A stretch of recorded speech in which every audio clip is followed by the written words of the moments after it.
Lake Nemi is small compared to the Great Lakes of Italy, just a quiet volcanic basin tucked into the Alban Hills, surrounded by forests that whisper when the wind moves through them. Travelers who arrive for the first time often comment on its peacefulness, the way the surface of the lake glimmers like polished glass at sunrise, or the way the nearby hills cradle it in a protective silence. It is a place that feels untouched by time. But beneath that stillness, beneath the calm reflections of sky and clouds, something enormous once slept in the depths. Something built by human hands, forgotten by centuries, remembered only in scattered whispers. Two silent giants rested there, two massive Roman ships, submerged for nearly 2,000 years, waiting for the moment when the world would finally uncover them. The story begins long before modern archaeologists brought cameras, lights, and specialized equipment to the lake. It begins in ancient Rome, during the reign of Emperor Caligula, a man whose name has become synonymous with madness, extravagance, and cruelty. Yet, history rarely paints a complete picture. Caligula was many things: volatile, ambitious, unpredictable, but he was also a patron of innovation, engineering, and religious spectacle. And it was under his orders that two of the largest and most extraordinary ships of the ancient world were constructed, not for the open sea, but for the still waters of Lake Nemi. The Romans called the lake the Mirror of Diana, honoring the goddess Diana Nemorensis. The emperor, always eager to intertwine his rule with divine power, chose the lake as the setting for some of his most elaborate architectural and religious experiments. For centuries after the fall of Rome, local villagers told stories about enormous structures lying on the lakebed. On quiet days, when the water was clear and the sunlight struck at the right angle, some claimed they could see the outlines of wood or metal beneath the surface. Others said the shadows were just tricks of the water. Fishermen pulled up fragments of ancient wood or bronze and assumed they belonged to temples or villas lost to time. Scholars dismissed the stories as fantasy. Rome may have been capable of wonders, they argued, but gigantic ships in a crater lake? Impossible. The idea seemed too extravagant even for Caligula. Yet, the whispers persisted. Travelers recorded rumors of ghost ships as early as the Renaissance. Local priests warned treasure hunters not to disturb the lake's sacred waters. Artists drew sketches of what villagers had claimed to have seen through the waves. Still, no one could say with certainty what lay below. And though generations suspected there was something hidden there, most people believed that truth would never surface. But the lake never forgets. Time, though relentless, is also patient, and the giants waited. The first true attempt to investigate came in the 1400s, when a ambitious young engineer named Leon Battista Alberti tried lowering grappling hooks into the lake to retrieve pieces of whatever lay beneath. He managed to lift some fragments, small sections of planks, rusted nails, and bits of metal. But the equipment of the era was too primitive to reveal anything meaningful. Still, his discovery was enough to stir curiosity. Others followed him: explorers, scholars, engineers, even a few adventurers hoping to find treasure. Some nearly drowned. Some returned with small artifacts. Many returned empty-handed. Yet each expedition added a single thread to the growing tapestry of possibility. It wasn't until the 19th century that modern diving equipment became available. A few brave divers tried descending into the murky depths. The water was cold, dark, and distorted by undercurrents that made visibility nearly impossible. They could feel the massive shapes beneath them, the curvature of ancient timbers, the heavy presence of something crafted on a monumental scale. But they could not see enough to understand what they had touched. Many emerged shaken, not from fear of drowning, but from awe at the scale of what they had discovered. Their reports confirmed what local legends had claimed for centuries. Something enormous lay beneath the lake. By the early 20th century, Italy had changed dramatically. The nation was under new political leadership. Technological progress accelerated. Archaeologists had begun uncovering new Roman wonders all over the peninsula, and Lake Nemi, long ignored by scholars, suddenly captured the imagination of engineers and historians. The idea of draining part of the lake to reveal the ships was proposed repeatedly. It sounded outrageous at first. How does one drain a volcanic lake without destroying its ecosystem? But history is shaped by bold decisions, and the boldest came in the 1920s, when Mussolini, eager to resurrect Italy's ancient glory, approved one of the most ambitious archaeological operations of the century. Pumps were installed. Canals were reopened that had been dormant for centuries. Slowly, inch by inch, the water level dropped. Local residents gathered at the shoreline, watching each day as more of the lakebed emerged. Children ran along the newly exposed mud, searching for artifacts. Archaeologists worked tirelessly, carefully mapping every section of the site. And then, at last, the moment came. Great curved beams of ancient wood, preserved by centuries of silt, emerged from the water. The world stood witness as the silent giants finally awoke. The ships were unlike anything archaeologists had ever seen. They were enormous, nearly the length of a football field. Their construction was impossibly sophisticated. Caligula's engineers had equipped them with technology so advanced that it challenged the established timeline of mechanical history. One ship appeared to be a floating temple dedicated to Diana, complete with marble floors, ornate carvings, and altars. The other seemed to be a luxurious palace, perhaps a place for banquets, rituals, or imperial gatherings. The hulls were sheathed in lead to prevent rot. Bronze anchors were intricately carved with mythological figures. Water pumps and plumbing systems were far ahead of anything known in the ancient Mediterranean. Archaeologists even discovered ball-bearing mechanisms that allowed massive statues or platforms to rotate effortlessly, a feature no one expected to find in a vessel built in the 1st century AD. These discoveries forced historians to reevaluate Roman engineering. For generations, scholars had believed ancient ships were built solely for warfare, transport, or trade. But the Lake Nemi ships were something else entirely. Floating expressions of imperial ambition, blending religious symbolism, political display, and architectural brilliance. They showed a society willing to devote staggering resources to artistic expression and ceremonial significance. They also shed new light on Caligula, revealing a ruler who, despite his infamous cruelty, possessed a taste for innovation and monumental spectacle that rivaled any emperor before or after him. But the lake had not finished revealing its secrets. As the excavation continued, workers uncovered hundreds of artifacts: bronze fittings, decorative panels, marble tiles, wooden beams sealed with ancient pitch, and fragments of mosaics. Each artifact offered a new clue about life aboard the ships. Yet the most striking finds were the pipes engraved with the emperor's name, Gaius Caesar Augustus Germanicus. Their discovery confirmed beyond doubt that the ships were his creation. The unveiling of the ships stunned the world. Journalists arrived from across Europe and America. Scholars wrote dozens of papers analyzing every structural detail.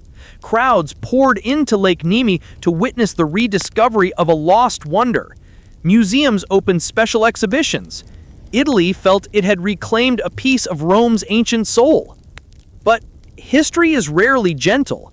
In 1944, during the chaos of World War II, tragedy struck. A devastating fire consumed the museum that housed the reconstructed ships. Flames engulfed the timbers. Centuries-old artifacts turned to ash overnight. Historians, archaeologists, and local residents mourned the loss for decades. To this day, the cause of the fire remains debated. Some blame retreating forces, others blame stray sparks from a nearby conflict zone. Whatever the truth, the disaster stands as one of archaeology's most heartbreaking losses. Yet, not all was lost. The photographs, detailed maps, blueprints, and surviving fragments have allowed modern researchers to continue studying the ships.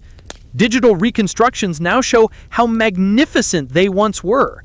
And in recent years, sonar scans of Lake Nemi have hinted at the possibility that additional fragments or even previously undiscovered artifacts may still lie buried in the remaining depths, preserved in silence as their ancestors once were. Today, when visitors stand on the shores of Lake Nemi and look out across the calm surface, it is easy to imagine the giant silhouettes resting beneath the water once more. Though the original ships are gone, their legacy remains alive in the story they tell, of ancient ambition, of technological genius, of a world both familiar and impossibly distant. The lake is still, the forests are quiet, but the echoes of Caligula's floating palaces linger in the air, reminding us that history is full of wonders waiting beneath the surface, hidden until we are ready to uncover them. For 2,000 years, the giants slept. Now, through memory, research, and imagination, they rise again, silent no more. History remembers Caligula as a monster. Ask the average American who Caligula was, and they'll likely recall dramatic tales of an emperor who embodied madness, an unpredictable tyrant whose reign was marked by cruelty, indulgence, and spiraling chaos. But behind the legends and exaggerations lies a far more complex figure, one shaped by childhood trauma, political pressure, and a desperate desire to prove himself worthy of Rome's throne. And hidden within the shadows of his troubled legacy is one of the most extraordinary creations of the ancient world, the floating palaces of Lake Nemi. These magnificent ships, colossal engineering marvels built in the calm waters of a volcanic crater, were more than extravagant toys. They were the embodiment of an emperor's forgotten dream, a dream driven by ambition, symbolism, and a longing for divine legitimacy. To understand why Caligula built such extraordinary vessels, we must travel back to a time long before he ascended to the imperial throne. Born in 12 AD as Gaius Julius Caesar Germanicus, he was the son of Germanicus, one of Rome's most beloved generals. Germanicus was a war hero, admired by soldiers and citizens alike. His charisma, bravery, and compassion made him the perfect candidate to succeed Emperor Tiberius someday. But fate had cruel plans. When Caligula was only 7 years old, his father died under mysterious circumstances during a campaign in the east. Many suspected poisoning, many more suspected political sabotage. The tragedy left a deep scar on the young Gaius's life. After Germanicus's death, the boy became a symbol of both hope and danger. The people adored him as the son of their fallen hero. The imperial court, however, viewed him with suspicion. He grew up in an environment where smiles often hid daggers, and loyalty was a shifting illusion. His mother, Agrippina the Elder, fiercely opposed Tiberius and his advisor, Sejanus. So fiercely, in fact, that she and 2 of Caligula's brothers were arrested and exiled. Both brothers died in captivity. His mother starved to death. Young Gaius survived not because he was loved, but because he learned how to blend into the shadows of imperial politics. Ironically, it was Tiberius himself who later brought the boy to Capri, where he grew up among philosophers, poets, and political schemers. He witnessed cruelty, manipulation, and paranoia at close range. By the time he reached adulthood, Caligula had seen enough betrayal and bloodshed to warp anyone's sense of reality. And yet, he possessed the charm that fascinated the elderly emperor. When Tiberius died in 37 AD, the Senate eagerly endorsed Caligula as Rome's new leader. The people cheered, the city erupted in celebration. For a brief moment, it seemed Rome had found a bright and promising young ruler. At first, Caligula lived up to the dream. He restored holidays banned under Tiberius, freed political prisoners, and paid generous bonuses to soldiers. Crowds adored him, senators praised him, foreign dignitaries admired him. But this golden period was short-lived. Only months after taking power, Caligula fell gravely ill. Ancient historians suggest a fever, perhaps epilepsy, or possibly poisoning. Whatever the cause, the sickness changed him. When he recovered, he was no longer the charming young leader Rome had celebrated. He was angry, suspicious, impulsive, obsessed with proving his authority. This transformation lies at the heart of Caligula's forgotten dream, the dream embodied by the Lake Nemi ships. After his illness, Caligula became increasingly interested in divine power. He declared himself a living god, demanded temples in his honor, and insisted that Roman citizens worship him alongside Jupiter and Diana. For many emperors, such claims were symbolic. For Caligula, they were personal. He needed the world to recognize his supremacy, to see him not as a damaged boy surrounded by enemies, but as a figure so powerful that even the gods acknowledged him. And so he turned his attention to Lake Nemi, a place steeped in myth, ritual, and political symbolism. Lake Nemi was no ordinary body of water. It was sacred to Diana Nemorensis, goddess of the hunt, nature, and the moon. Her sanctuary sat on the lake's edge, drawing pilgrims from across the empire. The lake's still waters reflected the sky like a perfect mirror, reinforcing the belief that it was a portal between the earthly and the divine. Caligula, ever eager to bind himself to holy imagery, chose this place deliberately. He wanted his power to echo through the sacred landscape. He wanted his presence felt in the rituals of Diana's devotees. He wanted the lake, the sanctuary, and the surrounding hills to whisper his name long after he was gone. So he commissioned the construction of two massive ships. These vessels were unlike anything Rome had ever seen. One was a floating temple, a structure adorned with altars, marble flooring, and religious artifacts. The other was a floating palace, complete with luxurious chambers, mosaic decorations, and mechanical wonders. Both ships showcased Caligula's desire to merge earthly rule with divine symbolism. On one hand, they honored Diana, reinforcing his connection to the sacred feminine power she represented. On the other, they served as lavish stages for imperial ceremonies, feasts, and political theater. But the ships also reflected another dimension of Caligula's personality, his ambition as a visionary patron of engineering. Despite his reputation as a madman, Caligula was fascinated by technology and innovation. He ordered the construction of the world's largest bridge at Baiae, a temporary floating masterpiece spanning several miles across the sea. He commissioned new aqueducts, redesigned public festivals, and experimented with stage machinery. The Lake Nemi ships fit perfectly into this pattern. They allowed him to push the boundaries of ancient craftsmanship, showcasing an empire capable of constructing vessels with heating systems, rotating statues, advanced plumbing, and lead-sheathed hulls. For Caligula, the ships were not just structures, they were statements. They declared that Rome's engineering mastery had no limits. They proclaimed that the emperor himself could command nature. They symbolized his merging of human authority with divine presence, and perhaps deep beneath all the political spectacle, they represented a desire for beauty, a sanctuary on the water where he could momentarily escape the dangers and paranoia of palace life. Yet the dream did not last. Caligula's reign spiraled further into instability. His relationship with the Senate deteriorated. His behavior became increasingly erratic. Discontent spread among nobles, soldiers, and even members of his own household. In 41 AD, after less than 4 years on the throne, Caligula was assassinated in a conspiracy led by members of his guard. His wife and daughter were killed shortly afterward. The Senate attempted to erase his memory. Statues were destroyed, documents were rewritten, and the Lake Nemi ships, stripped of their purpose, were left to drift quietly in the sacred water. Over time, the vessels sank. Mud and sediment buried them deeper every century. The floating palaces of Caligula, the temples he built to bind himself to the gods, became nothing more than whispers. His dream, once radiant and ambitious, faded from public memory. But dreams have a way of resurfacing, and nearly 2,000 years later, when archaeologists drained the lake and uncovered the ships, they realized they had unlocked a forgotten chapter of Roman history. Not just the story of two magnificent vessels, but the story of the emperor who imagined them. What emerges from this perspective is a Caligula far more nuanced than popular culture suggests.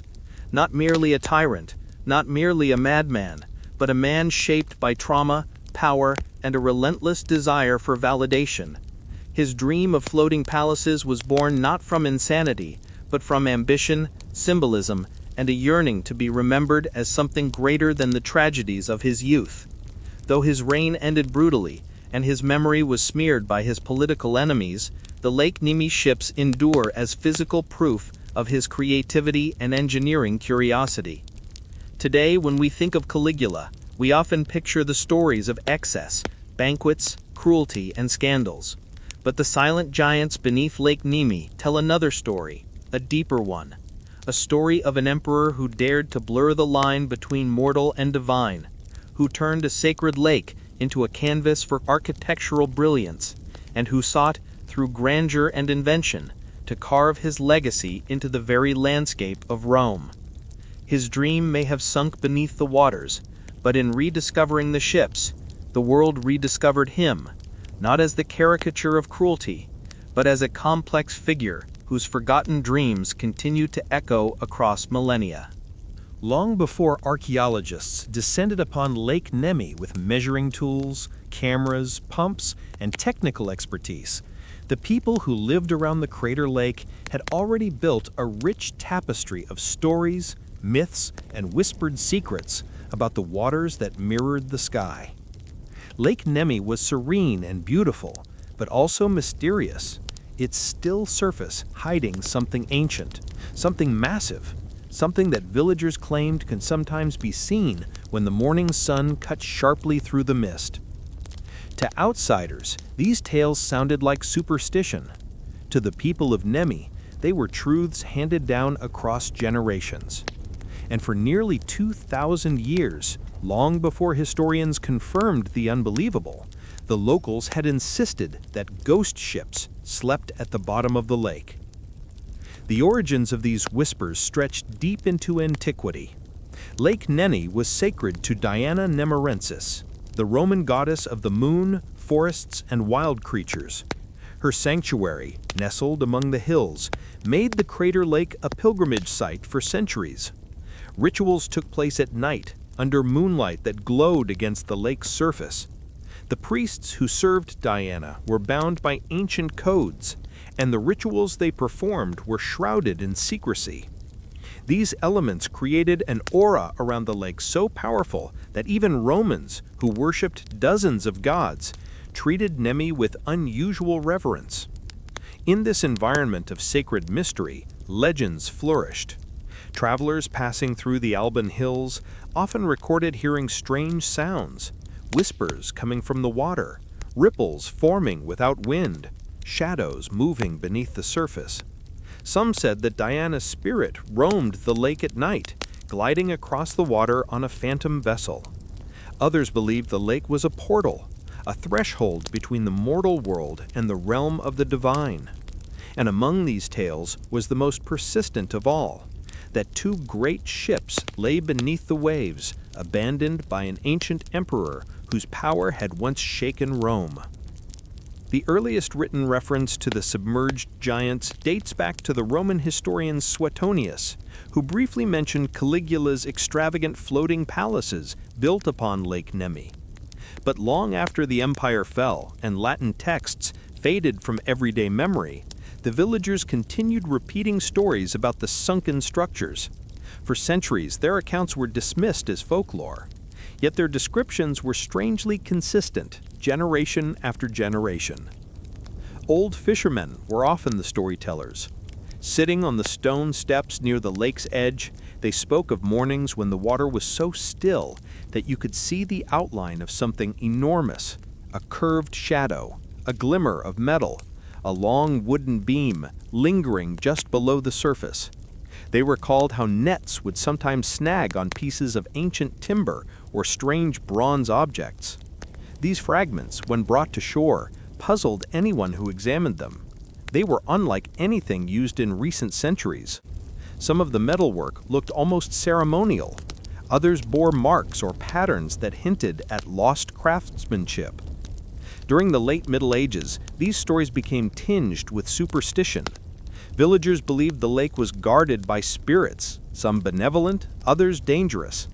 People whispered that the ships belonged to Diana herself, built by the gods and hidden from human eyes as punishment for mortal arrogance. Others told darker tales, that the ships sank during a divine curse, dragging an arrogant emperor and his court down with them. Children were warned not to swim too far from shore, lest the ghost ships pull them under in search of company. But not all whispers revolved around fear. Some legends portrayed the submerged giants as guardians of the lake, vessels that carried sacred offerings or transported holy relics. Medieval monks who visited the sanctuary noted strange reflections on the water at night, glimmers of silver or gold that rippled beneath the moonlight. They recorded these sightings in their manuscripts, describing the lake as a place of holy visions. Even if their words were poetic exaggerations, they kept the legend alive. By the Renaissance, curiosity about the lake grew stronger. Italy was awakening to its classical past. Scholars rediscovered ancient manuscripts, artists celebrated Roman mythology, and explorers sought to find tangible remnants of antiquity. During this period, the first attempts to investigate the submerged ships took place. Local nobles, fascinated by the idea of uncovering lost Roman treasures, sponsored expeditions to explore the depths of the lake. They hired divers who used early, extremely dangerous underwater contraptions, sometimes nothing more than weighted ropes and primitive breathing devices. One such diver, Domenico Fontana, wrote about his attempt in the 1530s. He described descending into icy darkness, feeling an immense timber frame beneath his hands, and hearing eerie underwater echoes. When he emerged, gasping for air, he insisted he had touched something too large to be a simple boat. His findings excited the scholars of his time, but were eventually dismissed as exaggeration. Another explorer, Francesco de Marchi, made a more detailed study in the 1560s. He documented planks, nails, and strange metallic fittings recovered from the lake. His sketches showed objects that did not match medieval shipbuilding techniques. He wrote confidently of the existence of the ancient vessels. But despite his efforts, few people took his claims seriously. The technology did not yet exist to prove him right. Still, the villagers continued whispering. They told travelers exactly where the outlines of the ships could sometimes be seen. They pointed to the same spots year after year, never wavering in their assertions. Their knowledge, passed orally through generations, was far more accurate than scholars realized. In the 18th and 19th centuries, technological advancements made deeper investigation possible. Early scuba-like devices began to appear, and adventurous divers returned to Lake Nemi with renewed determination. Their reports were astonishing. They described deck planks embedded in mud, huge beams of ancient oak, and bronze fittings that shone underwater. Word began to spread across Europe. Newspapers published sensational articles about sunken Roman palaces and Emperor Caligula's ghost ships. Yet many scholars remained skeptical. They argued that the objects could be parts of ancient docks or collapsed structures. The idea of enormous pleasure ships in a small crater lake still seemed too incredible to accept. But the villagers never doubted. Their legends had persisted too long and too consistently. They knew what they had seen, what they had touched, what their ancestors had whispered about beside the fire. And slowly, as more divers returned with more compelling evidence, the world began to take their stories seriously. By the time the 20th century arrived, the ghost ships of Nemi had become an obsession for historians, archaeologists, and engineers. The legends that once seemed like rural folklore were now the subject of archaeological conferences and academic debates. People who had scoffed at the idea a century earlier were now demanding the lake be fully explored. But even as scientific interest grew, the legends themselves changed. New myths appeared, blending ancient tradition with modern imagination. Some locals began telling stories of Roman ghosts walking on the lake during full moons. Others claimed that the spirits of Caligula's courtiers still guarded the sunken ships, seeking revenge on anyone who dared disturb their rest. These tales may have been exaggerations born from village pride or tourist interest, but they fit naturally into the lake's long tradition of mystery. And then, in the 1920s and 1930s, the impossible happened. The lake was partially drained. Pumps roared, water receded, and the muddy beds of the crater began to emerge. As the water level dropped, the villagers watched with a mixture of excitement and reverence. For generations they had spoken of the ships. Now they would see them. And they were right. The curved hulls, the massive timbers, the bronze decorations, everything they had whispered about for centuries began to rise from the mud. The ghost ships were real. The legends were not merely stories, they were memories preserved through time. The villagers who had watched scholars scoff at their tales for ages finally saw their truth validated in the most spectacular way. What makes this chapter of Lake Nemi's history so compelling is not just the discovery of the ships, but the remarkable accuracy with which local folklore preserved their existence.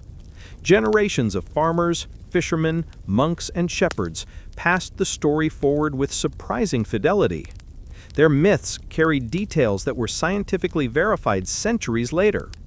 Folklore and archaeology rarely align so neatly, yet the Lake Nemi legends were exceptional. The whispers about shadows beneath the water were true. The stories of artifacts caught in fishing nets were true. The descriptions of enormous timbers lying silently in the deep were true. Even some of the more elaborate legends contained kernels of truth. The idea that the ships held religious significance? Verified. The idea that they belonged to Caligula? Proven by engraved pipes. The belief that the lake held something extraordinary? Absolutely correct. Today, when Americans read about the Lake Nemi ships, they often focus on the technology, The engineering marvels, or the political intrigue surrounding Caligula. But the cultural heart of the story lies in the legends, the myths whispered for centuries by people who lived beside the crater lake. Their voices carried the memory of the ships across nearly 2,000 years, preserving a piece of ancient history that might otherwise have been lost forever. What wakes the past is not always archaeology. Sometimes it is memory. Sometimes it is myth. Sometimes it is the stories people tell their children over and over until those stories become part of the land itself. Lake Nemi is quiet now.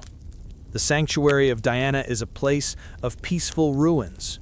The water still reflects the moon, just as it did in ancient times. But if you visit at dawn, when the mist curls across the lake and sunlight touches the surface like a soft veil, you can almost hear the whispers again, the voices of villagers, priests, travelers, and fishermen telling the same story across centuries. The story of the ghost ships, the story of the silent giants beneath the lake.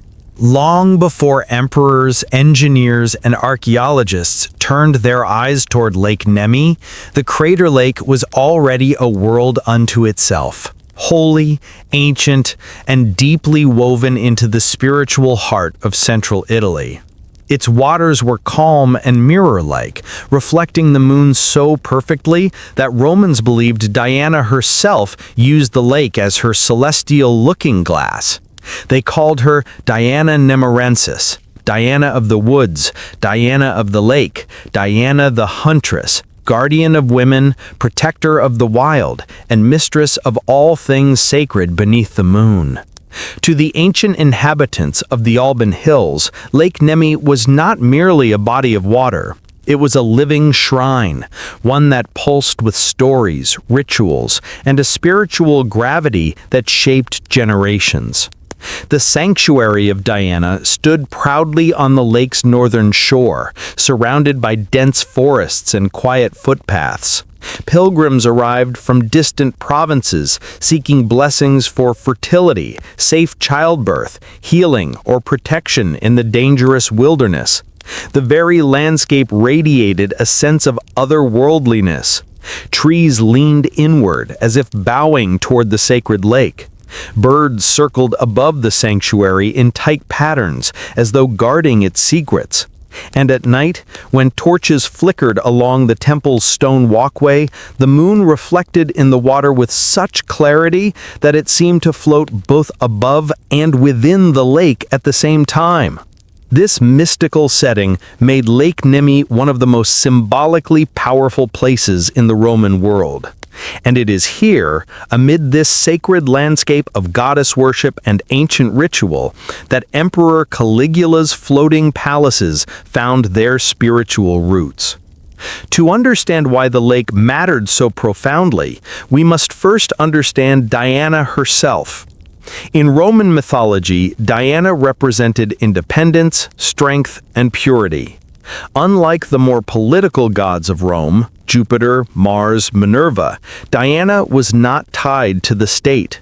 She belonged to the natural world. Her rituals were simple, humble, and deeply personal. Worshippers brought offerings of fruit, flowers, weapons, and votive plaques. Hunters prayed for success. Mothers prayed for safe delivery. Young women prayed for guidance. Diana's sanctuary was one of the few places in the Roman religious landscape where slaves, freedmen, aristocrats, and foreigners worshipped side by side. But despite this egalitarian worship, one figure held extraordinary power at the sanctuary: the Rex Nemorensis, the king of the sacred grove.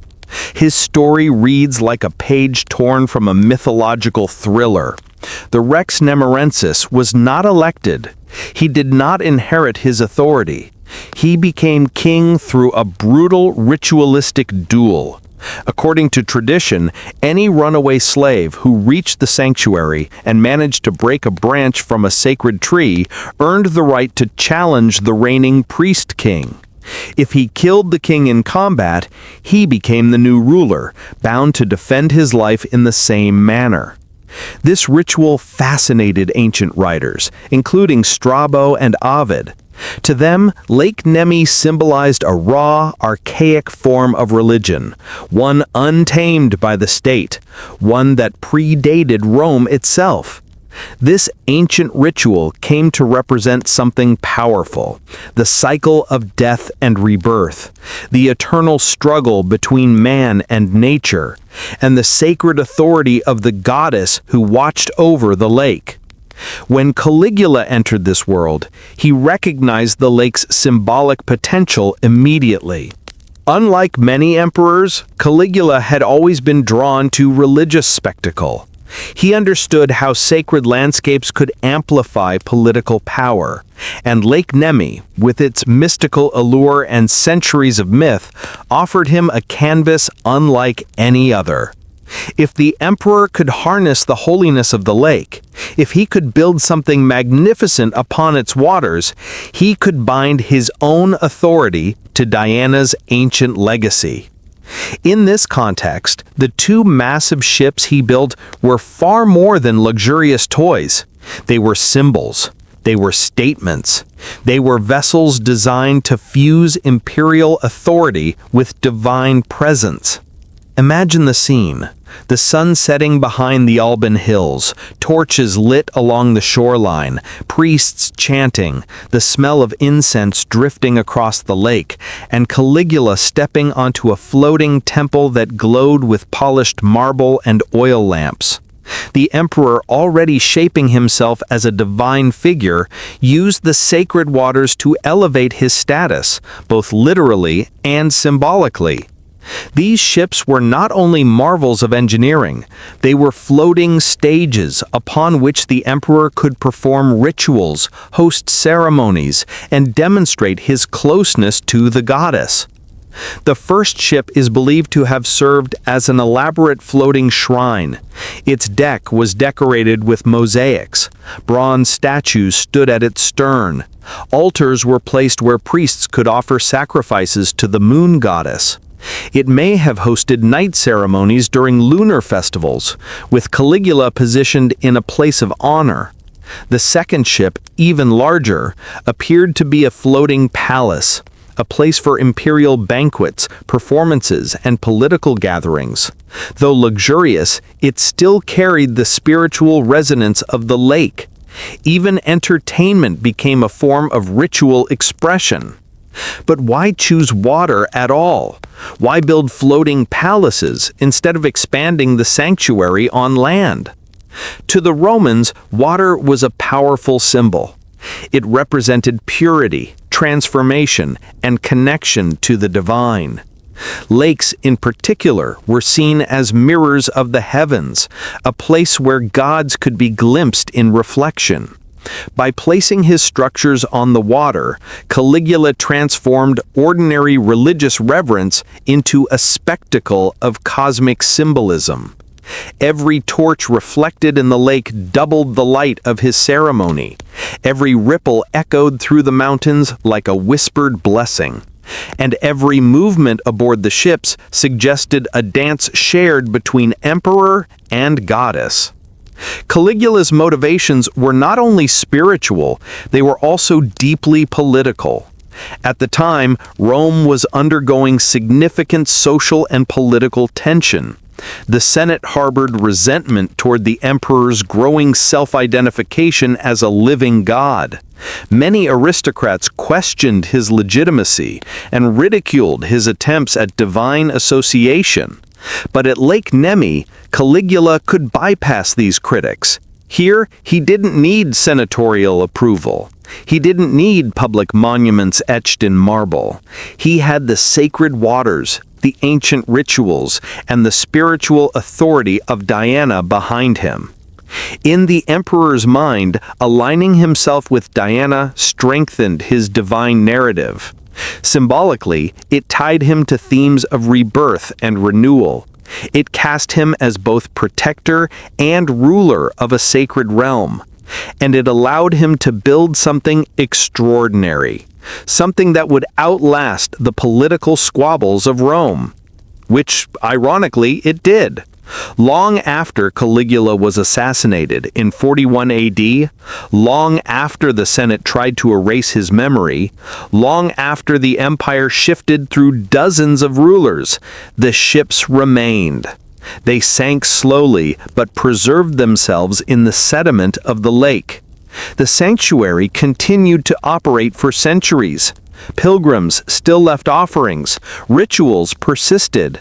The memory of Caligula faded, but the mythic power of the lake endured.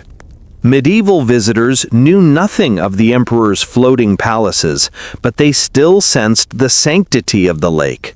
They spoke of spirits, visions, and ghostly shapes beneath the water. Renaissance scholars noted the lake's strange spiritual energy. Even when the sanctuary fell into ruin, Lake Nemi retained its mystical atmosphere. When archaeologists finally uncovered the ships in the early 20th century, they realized they were not simply discovering ancient engineering.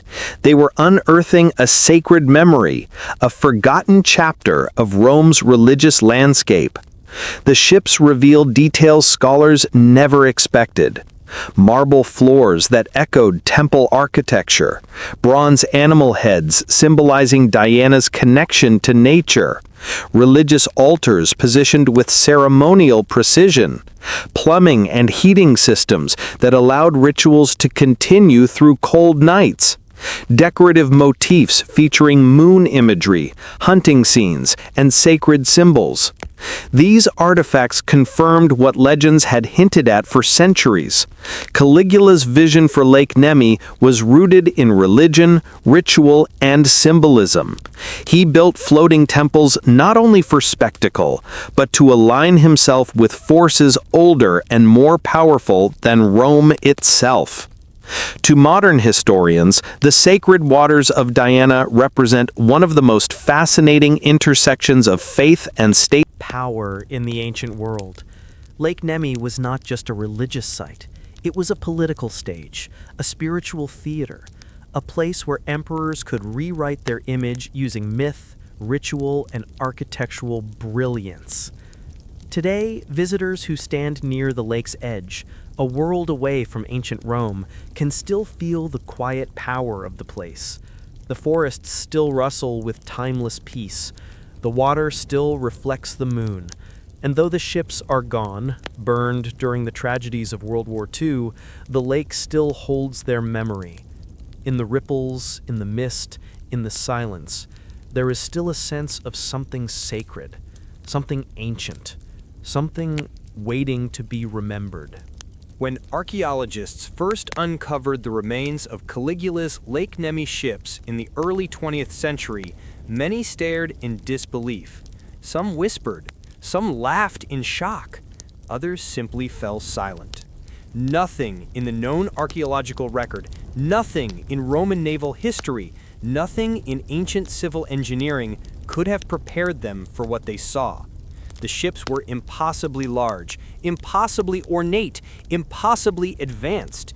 They shattered every assumption about what the ancient world was capable of.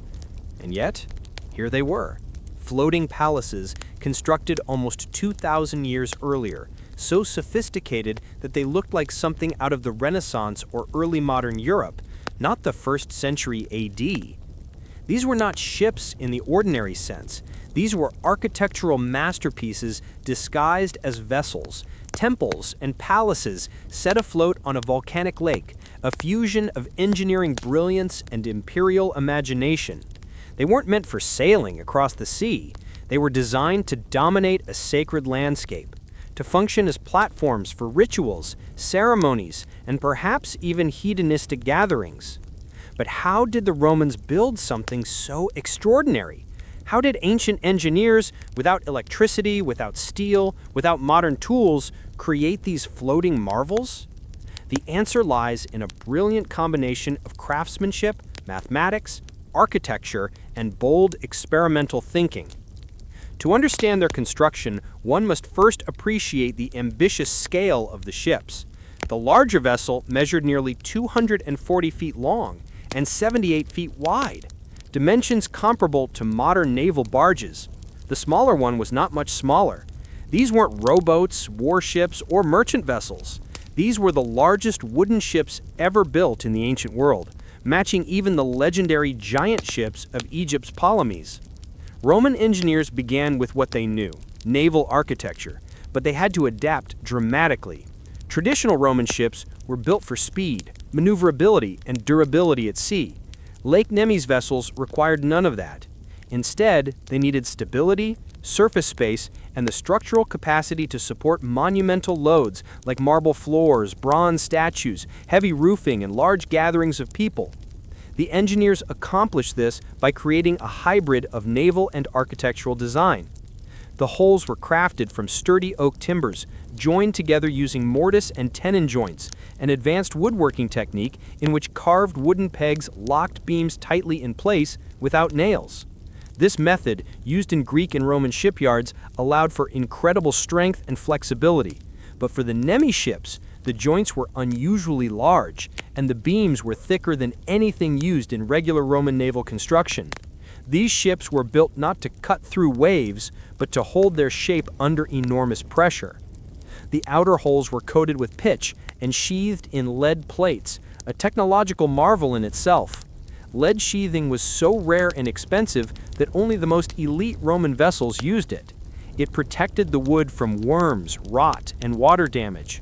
The fact that entire hulls were wrapped in lead indicates the extraordinary resources Caligula poured into these floating palaces. But the hulls were only the foundation. The decks, constructed with pine and cypress, were laid out like temple floors. Marble tiles were carefully set into patterns. Decorative mosaics depicted scenes of mythology, nature, and Diana's sacred symbolism. The surfaces were polished smooth, glittering in sunlight or torchlight. These were not the decks of ships. They were the floors of magnificent sanctuaries. Architectural features rose from the deck like something straight from Rome's urban landscape. There were colonnades, wooden pavilions, tiled roofs, and even heated baths. Yes, heated baths on a ship. Romans used a hypocaust system, a form of ancient radiant heating, where hot air was circulated through hollow chambers beneath the floor. This technology was typically reserved for villas and luxurious bathhouses. That Caligula placed such features on lake vessels is a testament to both imperial extravagance and engineering ingenuity. One of the most astonishing discoveries was the presence of bronze and iron fittings associated with mechanical devices. Among these were rotating platforms. Large bronze platforms capable of smooth rotational movement were found aboard the ships. Archaeologists later determined that these platforms rested on spherical bearings, ball bearings essentially, centuries before the device was believed to exist. This alone changed the timeline of mechanical history. Advanced plumbing systems.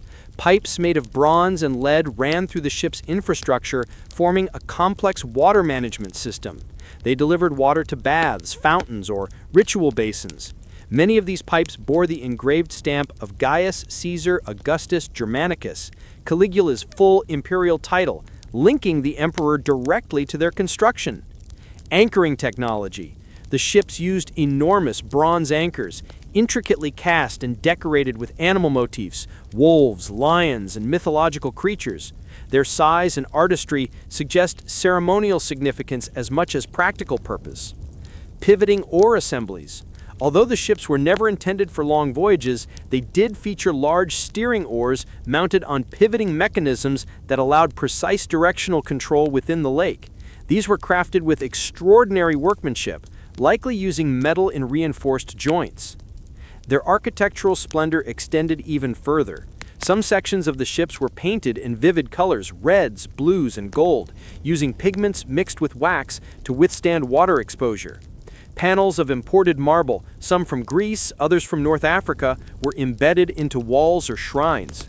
But the brilliance was not merely in the design, it was in the logistics. To build such enormous ships, engineers needed shipyards big enough to construct the hulls, teams of carpenters and sculptors skilled enough to work with diverse materials, and a constant supply of precious metals, lumber, and stone. Scholars believe the construction took place along the lake's edge, where scaffolding, ramps, and cranes lifted heavy components into place. Roman cranes, powered by human or animal labor, could lift several tons using pulleys. Their efficiency allowed builders to install marble slabs and bronze fittings with surprising ease. When the ships were finally launched, the moment must have been extraordinary.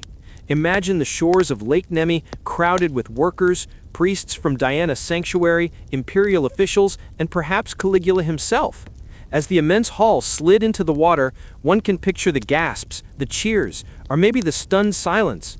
The sacred lake, already a place of myth, now hosted colossal structures unlike anything the ancient world had ever seen. For years, maybe even for the entirety of Caligula's short reign, the ships served their purpose, hosting rituals, ceremonies, and imperial gatherings. They floated on the lake like celestial platforms, glowing at night, shimmering by day. They turned Lake Nemi into a stage for imperial mythology, merging nature, religion, and engineering into a single, breathtaking vision. When Caligula was assassinated, the ships lost their patron. Without imperial funds, maintenance ceased. Wooden beams weakened. Rituals stopped. The lake slowly reclaimed its giants. They sank not in a dramatic catastrophe, but gradually, peacefully, like fading echoes of a forgotten age. Yet their brilliance survived beneath the mud, preserved by the sacred waters. When archaeologists rediscovered them nearly 2 millennia later, they realized they were looking at the pinnacle of ancient Roman engineering. These ships were proof that Rome could achieve feats of construction and mechanical design centuries ahead of its time. They forced historians to rewrite our understanding of ancient technology. They showed that Caligula, despite his reputation, had overseen one of the greatest architectural achievements of the ancient world. The Lake Nemi ships stand today as a testament to the ingenuity of Roman engineers, the ambition of emperors, and the extraordinary possibilities of ancient craftsmanship. They were floating marvels, giants built to defy the limits of their age. For nearly 2,000 years, Lake Nemi held its secrets close. The villagers who lived along its steep, forested rim often spoke of strange shapes beneath the water, long shadows, curved outlines, flashes of bronze shimmering beneath the sunlight. They told travelers of ghost ships sleeping on the lakebed, remnants of a forgotten empire. But the world beyond Nemi was not ready to listen. For centuries, Scholars dismissed these stories as superstition, exaggeration, or misinterpretation. The idea that colossal Roman vessels, floating palaces, could lie submerged in a small volcanic lake seemed too fantastical to be true.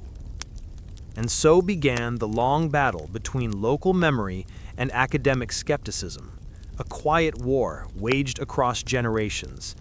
It was not a conflict fought with swords or armies, but with ideas, arguments, and the relentless pursuit of truth. From the Middle Ages to the Renaissance, the rumors persisted. Shepherds claimed to see shapes beneath the shallow edges during dry seasons. Fishermen pulled up ancient timber fragments tangled in their nets. Strange wood, heavier than normal, sometimes bearing faint carvings. Treasure hunters dove into the lake with primitive equipment, searching for lost gold or sacred relics. They returned with stories of enormous wooden structures, but no proof.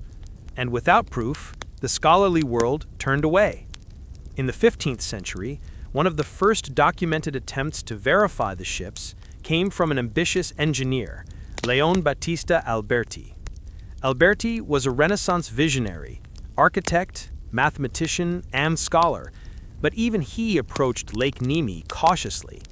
Using heavy ropes, grappling hooks, and crude underwater viewers, he attempted to scrape the lakebed for evidence. What he retrieved was intriguing but inconclusive. Waterlogged planks, corroded nails, and bronze fittings worn smooth by centuries underwater. Alberti believed the remains belonged to ancient ships, but critics scoffed. They claimed the fragments came from collapsed docks or buildings washed into the lake. Alberti's efforts sparked curiosity, but not acceptance. Scholars admitted that the stories were interesting, but impossible. Rome never built ships of such size, they insisted, certainly not for an inland lake. The skepticism only deepened in the centuries that followed. Even as technology advanced, the idea of giant vessels on Lake Nemi continued to sound absurd. Why would an emperor devote such resources to a remote lake? Why build ships that could never sail to the sea? Why construct floating palaces that never left their cradle of volcanic water? And yet, the whispers would not die. During the 16th century, a far more determined explorer emerged, Francesco da Marchi, a soldier, engineer, and passionate investigator of ancient ruins. Da Marchi was braver and more stubborn than Alberti. Equipped with an early diving suit made of leather and metal, he descended into the cold, murky depths of Lake Nemi. The suit was crude, almost dangerous. Air was pumped down through tubes by attendants on the shore. Any mistake could have been fatal. But da Marchi was fearless. Each dive brought him closer to the truth. He touched massive wooden beams. He mapped curved structures with ink and parchment. He recovered bronze objects so old that they crumbled upon exposure to air. He wrote meticulous reports describing ship-like frames lying beneath the mud. But still, the scholars refused to believe. Some claimed da Marchi had been deceived by underwater illusions. Others argued he was mistaking natural formations for ship remains. His work was admired for its bravery, but dismissed for its conclusions. The battle against doubt raged on. In the 17th and 18th centuries, explorers returned with new tools. Diving bells, weighted chairs, and early air tube systems allowed them to reach deeper parts of the lake. They too reported structures that could only be parts of enormous vessels. They described long beams arranged in parallel, bronze nails the size of a man's hand, and carved decorations buried in the lakebed. But academic institutions remained stubbornly resistant. Without large visible remains, the claims seemed exaggerated. Many scholars argued that the villagers' stories influenced these explorers. People see what they expect to see, they insisted. The elite intellectual circles of Europe considered the idea of Caligula's floating palaces a fantasy, an entertaining story, but nothing more. By the 19th century, diving technology finally made significant progress. Metal helmets, pressurized air pumps, and weighted diving boots allowed explorers to remain underwater for longer periods. Experienced divers were hired to examine the lake, and for the first time, someone saw the ships with true clarity. One diver reported stepping onto a perfectly preserved deck plank buried beneath silt. Another described seeing intact hull ribs stretching outward like the bones of a giant sea creature. They claimed to see bronze ornaments still clinging to the timbers. Their accounts were vivid, detailed, and united by one conclusion. These were ships, massive ones. And still, the doubters persisted. Why the resistance? Why did scholars refuse to accept what seemed increasingly obvious? The answer lies in the limitations of archaeological thinking at the time. For centuries, European academics believed ancient civilizations followed a predictable technological timeline. The Romans, according to this narrative, were master builders, but only within certain logical boundaries. Giant ships in a crater lake didn't fit the model. They were too unusual, too extravagant, too impractical, and because they didn't make sense within the accepted framework, they were denied. Scientific resistance, then, was not born from evidence, but from expectation. This became the central obstacle in the battle for truth. Explorers kept finding clues, but scholars kept building walls. In the late 1800s, the debate became even more heated. Photographs were taken of objects retrieved from the lake: bronze nails, carved wooden fragments, decorative fittings. Still, skeptics claimed these belonged to docks or rafts. They proposed increasingly far-fetched explanations to avoid admitting the existence of large Roman vessels. The stalemate seemed endless. Eventually, the only way to settle the debate was to remove the water itself. Engineers proposed draining a portion of the lake, something that had never been attempted on such a scale. The idea was bold, expensive, and technically challenging, but it was also the only method that would force the truth into daylight. For decades, proposals were drafted and never approved. Governments shifted, funding disappeared, and the lake remained untouched. Then came the early 20th century, and with it, a dramatic change in political climate. Italy's leadership wanted to glorify the nation's ancient heritage. They wanted to revive the memory of Rome's power, and so the long-delayed plan to drain Lake Nemi was finally approved. Pumps were installed, channels reopened, water levels dropped inch by inch, and as the lake receded, the skeptics' final defenses crumbled. What emerged from the mud stunned the world. Great beams, curved hulls, bronze statues, marble tiles, rotating platforms, heating systems, anchors the size of men. 2 giant ships, larger than anyone had dared to imagine, rose from the lake's depths like sleeping titans. The skeptics were defeated instantly. Generations of doubt were washed away in a single breathtaking moment. The villagers were right. The explorers were right. The ghost ships were real. Even the most stubborn scholars had to admit that they were looking at engineering masterpieces that rewrote the history of ancient technology. The battle against doubt had lasted centuries. It had been fought with rumors and ridicule, with sketches and diving bells, with scientific arguments and human courage. But in the end, truth prevailed. The silent giants emerged from their watery graves, proving that the ancient world was far more remarkable, far more imaginative, and far more capable than anyone had believed. The discovery did more than reveal lost ships. It forced scholars to rethink the limits of Roman engineering. It humbled scientific arrogance, and it reminded the world of a timeless lesson. Sometimes, the impossible is simply the truth that hasn't been believed yet. For centuries, Lake Nemi had guarded its secret beneath a shimmering surface.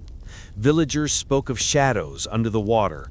Fishermen hauled up ancient timbers in their nets, and scholars argued endlessly about the truth of the legendary ghost ships. But until the early 20th century, no one dared to do what seemed impossible: lower the level of an entire volcanic lake to expose whatever lay beneath. It was an idea so audacious, so technically challenging, that for generations it existed only in imagination. But in the 1920s, that imagination collided with political ambition, engineering genius, and national pride. The result was one of the most daring archaeological operations the world had ever seen. The story begins with a dictator, Benito Mussolini, whose rise to power marked a dramatic shift in Italy's cultural identity. Mussolini's regime sought to revive the grandeur of ancient Rome, transforming archaeological discoveries into symbols of national strength. Every broken column, every marble statue, every inscription became a tool of propaganda. The Italians, Mussolini insisted, were not merely a modern nation, they were heirs to the mighty Roman Empire. To cultivate that image, he needed dramatic gestures, and nothing promised such spectacle as the mythic ships of Lake Nemi. The idea of draining the lake was not new. Ancient Romans had attempted small-scale drainage operations in the 1st century BC, carving a tunnel through solid rock to regulate water levels. Renaissance engineers also tried lowering the water, but lacked the machinery needed for deeper excavation. Even in the 19th century, interest in the ship surged, but technology was still insufficient. The lake remained an unsolved puzzle. But Mussolini saw opportunity where others saw difficulty. He envisioned a national triumph, the rebirth of Caligula's floating palaces, revealed to the world not by scholars or divers, but by modern Italian engineering. The plan, announced in 1927, stunned the public, as well as much of the international scientific community. Draining a crater lake was unprecedented. The risks included catastrophic flooding, irreversible environmental damage, and the destruction of whatever artifacts might lie buried in the mud. But Mussolini insisted Italy would show the world what greatness looked like. The operation began with a rediscovery of Roman ingenuity. Ancient engineers had already carved a massive drainage tunnel, known as the Emissario, through more than a mile of solid volcanic stone. This tunnel, built nearly 2,000 years earlier, had once served to regulate the lake's height by channeling excess water into nearby fields. It was an engineering marvel, long admired by historians. Mussolini's engineers recognized that it was also the key to lowering the lake safely. But the tunnel had collapsed in several places over the centuries. Sediment, debris, and vegetation choked its passage. Before any water could flow, teams of workers had to crawl into the ancient channel, clearing it by hand in near darkness. It was a dangerous task. The air was thick and stale. Rock shards hung from the ceiling. Workers risked cave-ins with every strike of their tools. But slowly, inch by inch, they restored the Roman tunnel to working condition. Then came the pumps, massive electric machines capable of moving tens of thousands of gallons per hour. Positioned at the lake's edge, they roared to life with a mechanical growl that echoed across the basin. For the first time in history, modern engines teamed up with ancient Roman architecture in a daring attempt to reveal the truth of the Nemi legends. As the pumps ran day and night, the water level began to drop. At first, the change was subtle, barely noticeable except for those who lived along the shore. But within weeks, a muddy perimeter emerged around the lake. Old stones, forgotten pathways, and remnants of ancient structures came into view. Curious locals gathered daily, watching the shrinking waterline with a mix of excitement and reverence. The world took notice. Newspapers published dramatic headlines. Archaeologists arrived from across Europe and America, eager to witness what many called the most extraordinary excavation of the century. But nothing could prepare them for what came next. One crisp morning, after months of pumping and clearing, sunlight glinted off something beneath the water, something large and unmistakably crafted by human hands. Workers shouted, archaeologists rushed to the shoreline, and slowly, like the back of a giant surfacing from slumber, the first of Caligula's ships revealed itself. What emerged from the receding lake bed was astonishing. Massive oak beams curved upward in a perfect arc, forming the skeleton of a ship unlike anything known in ancient naval history. As the water dropped further, bronze fittings appeared, intricately carved animal heads, eye plates, anchor mounts. These were not the remains of a simple vessel. This was the frame of a palace. Crowds gathered, spilling down the hillside. Many had doubted the legends. Others had whispered them for generations. Now the truth lay in the mud before them. As weeks passed and the lake continued to drain, the full scale of the discovery became clear.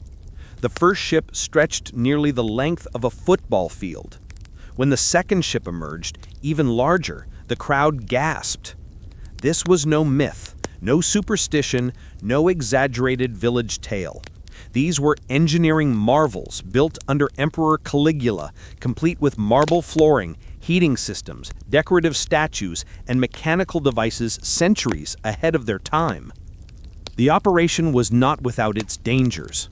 The receding water left deep mud pits that could swallow a man whole. Workers often had to use planks and ropes to avoid sinking. Engineers constantly monitored the integrity of the lakebed, fearful of landslides or sudden collapses. But despite the hazards, the excavation continued relentlessly. Archaeologists began documenting every inch of the ships. They sketched beams, measured angles, photographed fixtures, and cataloged artifacts. Craftsmen installed temporary supports to prevent timbers from shifting. The work was painstaking, but the excitement was unmatched. Historians realized they were looking at structures that could transform our understanding of Roman engineering.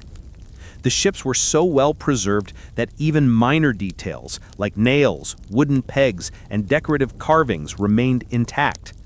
Bronze pipes stamped with Caligula's name confirmed beyond any doubt that the vessels belonged to him.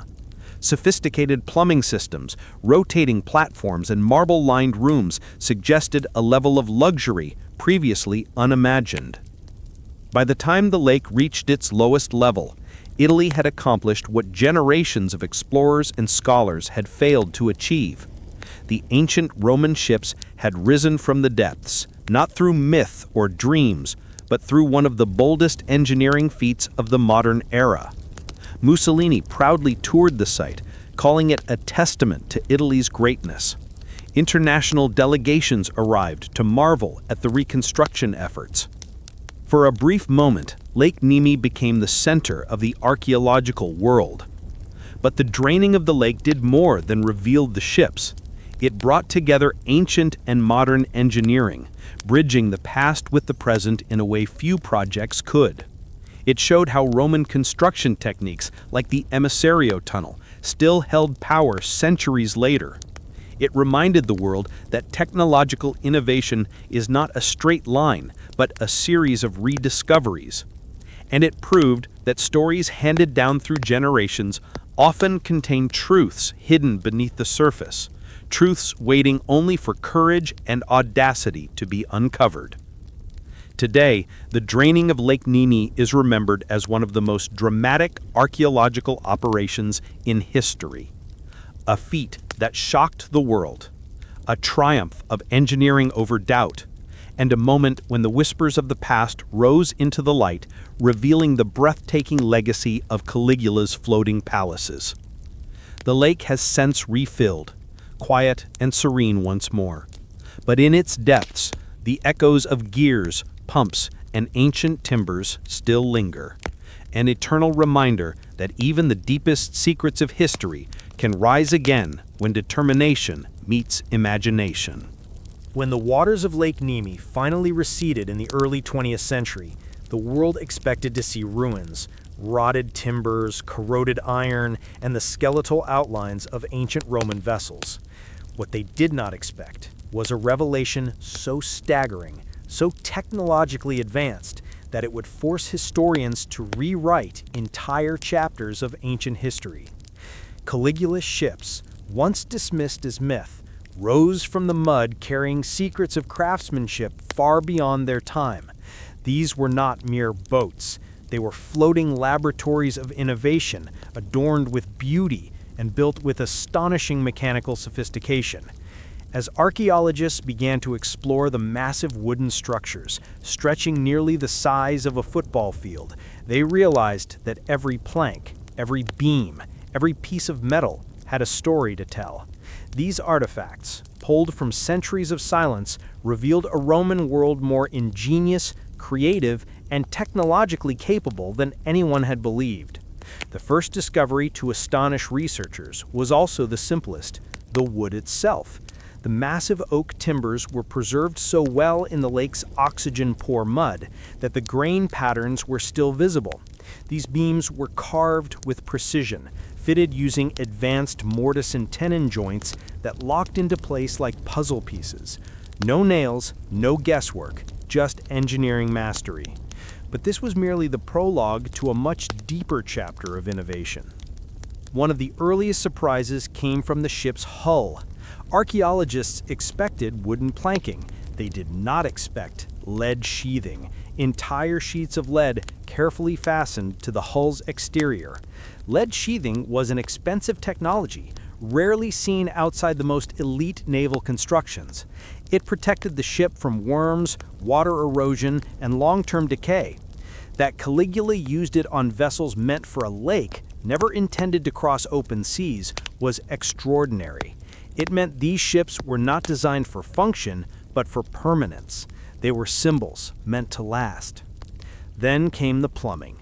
As workers sifted through the mud and recovered bronze and lead pipes, they noticed something peculiar: inscriptions.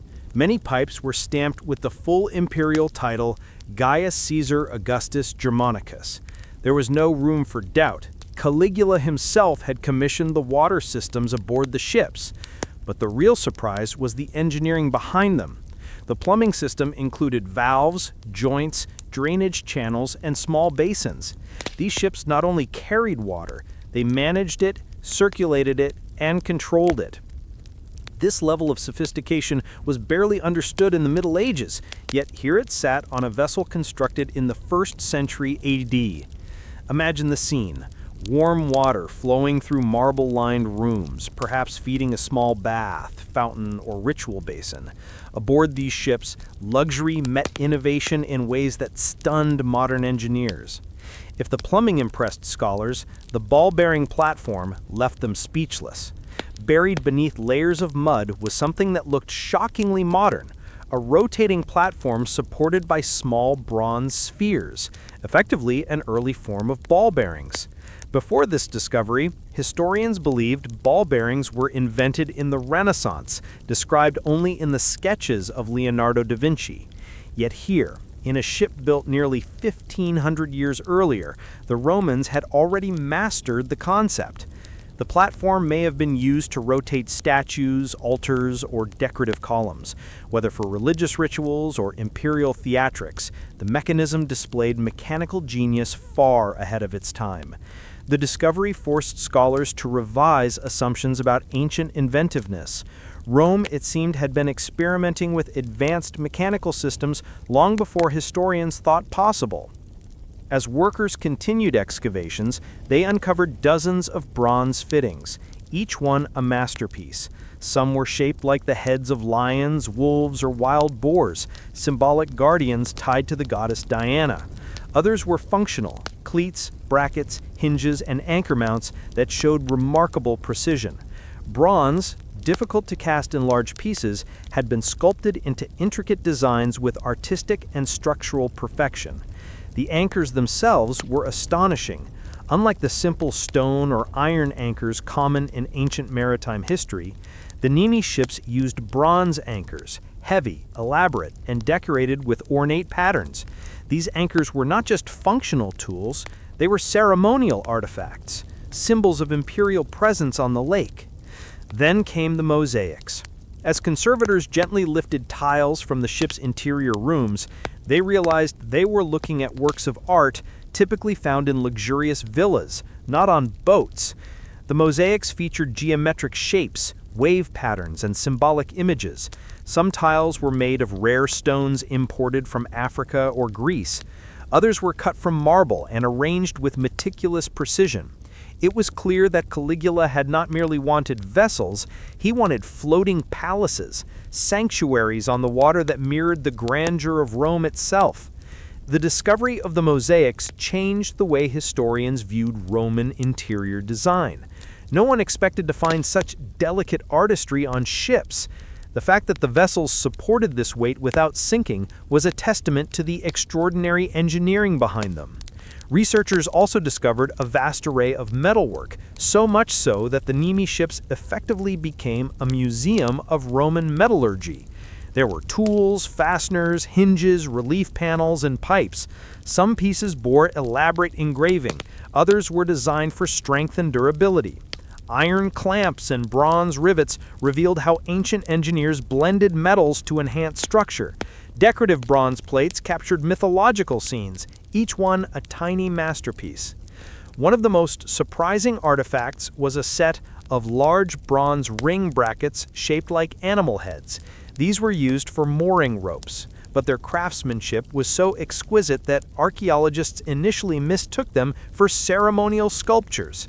The eyes, snouts, and manes of the creatures were carved with lifelike detail. Nothing about these ships was ordinary. Even their utilitarian components became canvases for artistic expression. As the excavation progressed, workers uncovered what appeared to be fragments of flooring, slabs of marble, thick and heavy. Marble on a ship was unthinkable. Yet the Nemi vessels carried it in abundance. Rooms were paved with polished stone in patterns seen only in the most extravagant Roman villas. This raised a crucial question. How had Roman engineers prevented the ships from capsizing under such weight? The answer lay in the hull design. The ships were extraordinarily wide, creating a stable base. Clever ballast systems balanced the weight, while massive beams distributed pressure evenly. The Romans had calculated every detail with mathematical precision.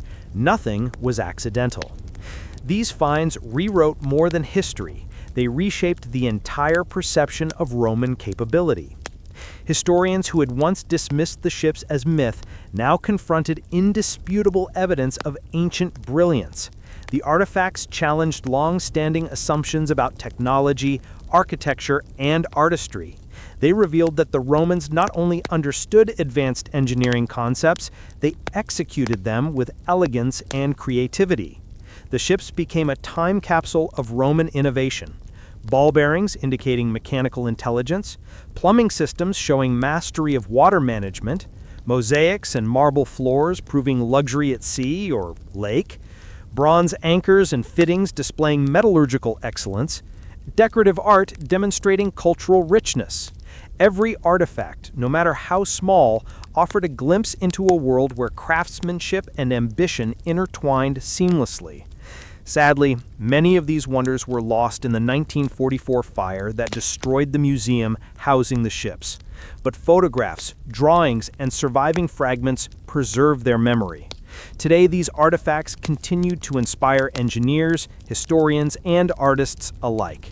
They remind us that innovation is not a modern invention.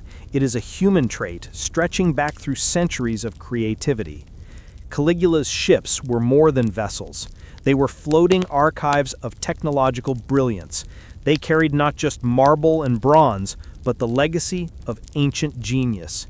And thanks to the artifacts discovered in Lake Nemi, that legacy continues to shine across history, illuminating a Roman world once underestimated, now admired for its astonishing achievements. For nearly 2,000 years, Caligula's legendary ships slept beneath the quiet waters of Lake Nemi. When they finally resurfaced in the 1930s, lifted from their muddy tomb by one of the boldest archaeological operations of the modern age, they were hailed as miracles. Scholars from across the globe flocked to Italy to marvel at the floating palaces. Engineers were stunned by their complexity. Historians reshaped entire timelines of ancient innovation, and Italians felt a surge of national pride, seeing in the ships a glorious symbol of the Roman spirit. But the triumph would not last. A decade later, in the dark fog of World War II, flames consumed the ships in a tragedy so profound that many still call it one of the greatest cultural losses of the 20th century.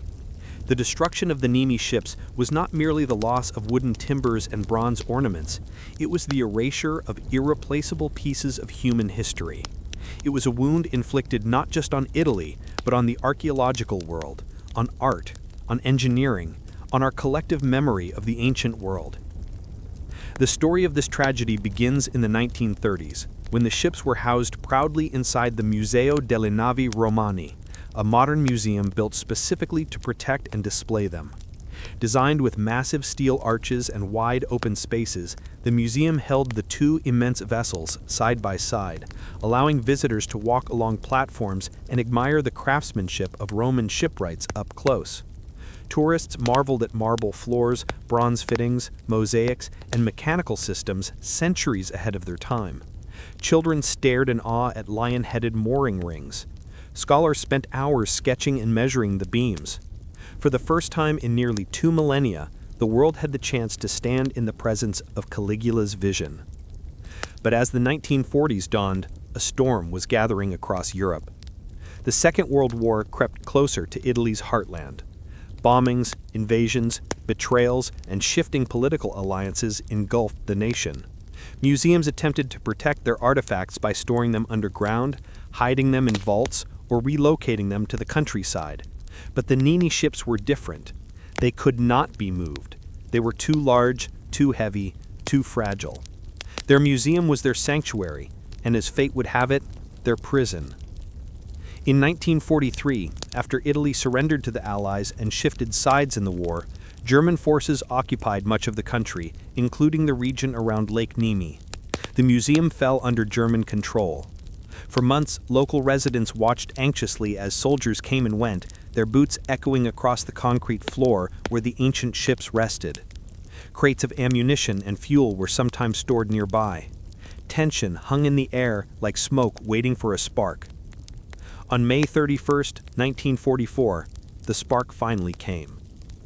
The exact events of that night remain a subject of controversy and pain. Some witnesses reported seeing German troops leaving the museum shortly before flames erupted. Others insisted the fire began accidentally, perhaps caused by a stray incendiary device or mishandled fuel canister. A few suggested it was deliberate, an act of sabotage to prevent the Allies from capturing important cultural artifacts. Another theory blamed retreating soldiers, who, in the chaos of withdrawal, may have ignited the blaze. What is certain is this. Sometime after midnight, a fire broke out inside the museum. At first, only wisps of smoke drifted from the windows, but within minutes, the flames erupted into a violent inferno. They leapt from timber to timber, devouring the ancient beams with terrifying speed. Oak that had survived 2,000 years underwater, protected from worms, oxygen, and decay, stood no chance against open fire. By the time villagers rushed to the museum with buckets, hoses, and pumps, the flames were unstoppable. The heat was so intense that bronze fittings melted and dripped like liquid sun onto the floor. Marble cracked and exploded. Mosaics shattered into countless pieces.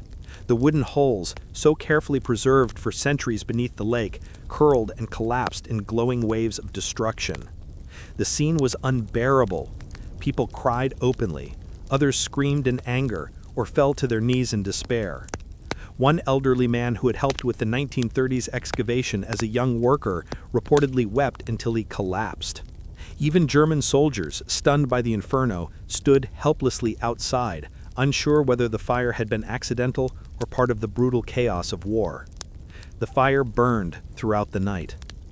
By dawn, the museum was a blackened shell. The ships, those magnificent floating palaces built under the orders of Caligula, resurrected only a decade earlier, were gone, reduced to ash, lost forever. When Allied troops entered the area shortly afterwards, they found nothing but charred beams and twisted metal. Photographs taken in the days following the fire show heartbreaking images. Vast black scars where the ships had once stood, heaps of burned wood and melted bronze artifacts frozen in unnatural shapes. The international archaeological community was stunned. Some called it a crime against humanity's cultural heritage. Others labeled it one of the greatest archaeological tragedies since the burning of the Library of Alexandria. Scholars who had spent years studying the ships wrote anguished reports describing the loss as irreplaceable, devastating, and beyond comprehension. The ships were not mere relics. They were time capsules, monuments of engineering genius, evidence of technologies long forgotten, symbols of ancient craftsmanship unmatched in the modern world. And in a single night, those treasures disappeared forever. What made the tragedy even more painful was the knowledge that the ships had survived everything the world had thrown at them: storms, silt, centuries underwater, only to perish by the hands of war. But though the ships themselves were lost, their legacy was not. Decades of photographs, schematics, notes, and early conservation reports survived the fire. These documents became lifelines for future historians. They allowed researchers to recreate digital models of the ships, preserving the knowledge of their structure even without the physical vessels. Fragments of metal, charred timbers, and recovered artifacts were collected, studied, and placed in new exhibits. The museum was rebuilt and reopened in 1988, now focusing on the ship's history and tragic destruction. Today, visitors walk through the museum and feel both awe and sorrow. They see surviving fragments, bronze rings, pipes, metal plates, and photographs of the ships before the fire. They read about the excavation, the engineering brilliance, and the heartbreaking loss. The museum stands as both a tribute and a warning, a reminder of the beauty humans can create and the fragility of that beauty in the face of conflict. The tragedy of 1944 remains one of the darkest chapters in the story of the Nemi ships, yet it also serves as a powerful testament to the enduring value of history. Even in destruction, the ships continue to inspire. Scientists marvel at their technology, engineers study their structure, and storytellers preserve their memory. Fire consumed the wood, but not the wonder, not the legacy, not the truth of what the Romans achieved. The Nemi ships may be lost, but they live on. In photos, in blueprints, in reconstructions, and in the collective imagination of the world. A tragedy in flames, yes, but also a reminder that even ashes can hold the echoes of greatness. The story of the Nemi ships does not end in the mud of the lake or in the flames of 1944. In truth, their story has never really ended at all. It echoes forward, across decades of scientific research, through modern engineering studies, into digital reconstructions, and across the minds of archaeologists who dared to believe that the ancient world still holds secrets beyond imagination. The ships were gone, yes, destroyed in a moment of wartime chaos. But what they represented, the brilliance of Roman engineering, the ambition of an emperor, and the deep connection between humans and their past continues to shape the future of archaeology. When scholars first studied the Nemi ships in the 1930s, they realized they were not just examining relics. They were witnessing an ancient intellect at work. Every board, every pipe, every bronze fitting represented deliberate choices made by craftsmen who had mastered the art of building, innovating, and creating aesthetic beauty. What archaeologists learned from those ships fundamentally changed the way they interpreted ancient technology. And even after their destruction, those lessons continued to ripple outward. One of the most significant impacts of the Nemi ships was the challenge they posed to long-held assumptions about ancient societies. Before their discovery, historians believed that Roman engineering peaked with aqueducts, roads, and monumental architecture. Ships, they assumed, were functional tools, not places for innovation. The Nemi vessels shattered that notion. Their ball-bearing platforms, plumbing systems, lead sheathing, and decorative metalwork proved that the Romans were capable of mechanical sophistication well beyond what textbooks had recorded. This revelation encouraged archaeologists to revisit other ancient artifacts and sites with fresh eyes. Suddenly, features that once seemed decorative appeared potentially technical. Mechanisms that looked too advanced to be ancient were reconsidered. Scholars began to ask new questions. What else had the Romans invented that we have overlooked? What discoveries remain hidden beneath lakes, sand, and stone? The Nemi ships ignited an intellectual humility movement, encouraging researchers to question assumptions and embrace the possibility of forgotten technologies. Another major contribution of the ships was the birth of interdisciplinary archaeology.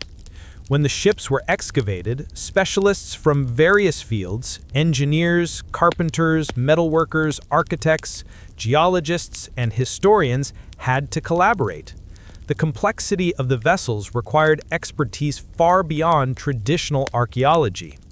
This model became the blueprint for future excavations of advanced sites. Today, interdisciplinary teams are standard in archaeological research, thanks in part to the lessons learned at Lake Nemi. The ships also reshaped conservation practices. Their sudden destruction in 1944 forced the archaeological community to confront a painful truth. Artifacts, no matter how old or sturdy, can vanish in moments if not properly protected. Museums around the world reevaluated their approaches to preserving wooden structures, fragile metalwork, and historically significant reconstructions. The fire at Nemi became a cautionary tale taught in conservation programs, a reminder that history is fragile and that preserving the past requires foresight and vigilance. But perhaps the most profound echo of the Nemi ships can be found in the rise of digital archaeology. Because the ships were lost, their photographs, drawings, blueprints, and early measurements became priceless records. Modern researchers realized that even if the physical objects were destroyed, digital models could preserve their memory forever. Using early documentation, scientists created detailed 3D reconstructions of both ships, capturing their structure with remarkable accuracy. These reconstructions allow students, historians, and engineers to explore the vessels virtually, zooming into the joints, rotating the mechanical platforms, and studying the plumbing systems from every angle. Digital archaeology is now one of the most important tools in the field, allowing researchers to safeguard history against the threats of war, climate, erosion, and time. The Nemi ships, through their tragic loss, helped demonstrate just how essential digital preservation can be. The ships also inspired new underwater research techniques. When they were discovered, diving technology was still primitive, but their excavation pushed Italy and other nations to develop better underwater tools, improved lighting, safer gear, sediment pumps, and photography methods. Those innovations later influenced major underwater discoveries, such as the Antikythera shipwreck, the Uluburun cargo vessel, and countless submerged cities and temples across the Mediterranean. In this way, the Nemi ships indirectly advanced the entire field of maritime archaeology. Beyond technology and methodology, the ships left a profound cultural impact. They sparked a sense of wonder that continues to attract young archaeologists today. Students often cite the story of the Nemi ships when asked what inspired their fascination with ancient history.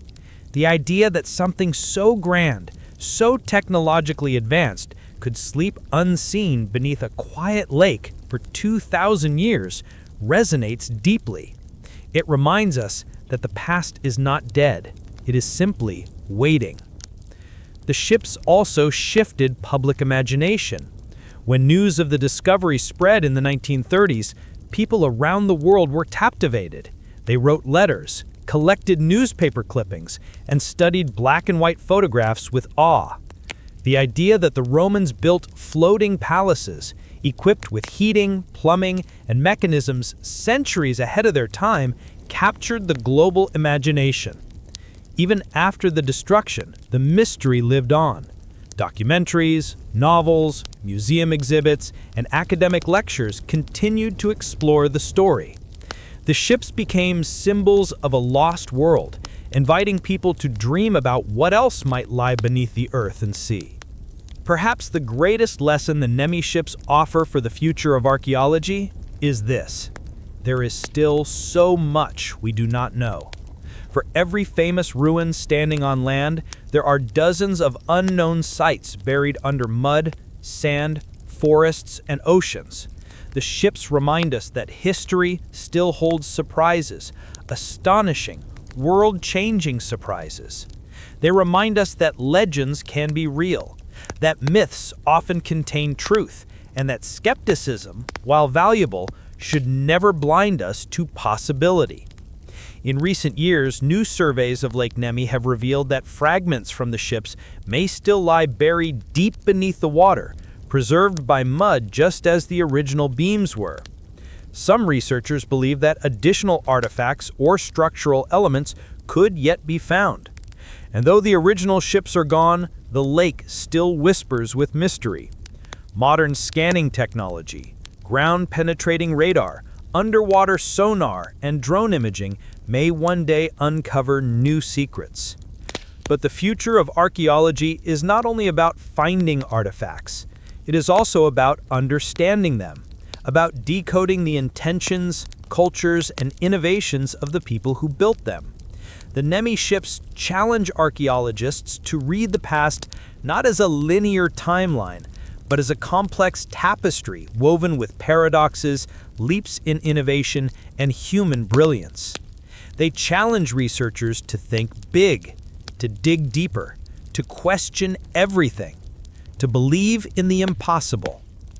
As the field of archaeology moves forward, with technologies like AI analysis, 3D scanning, underwater robotics, and genetic sampling, the spirit of the Nemi ships remains a guiding presence.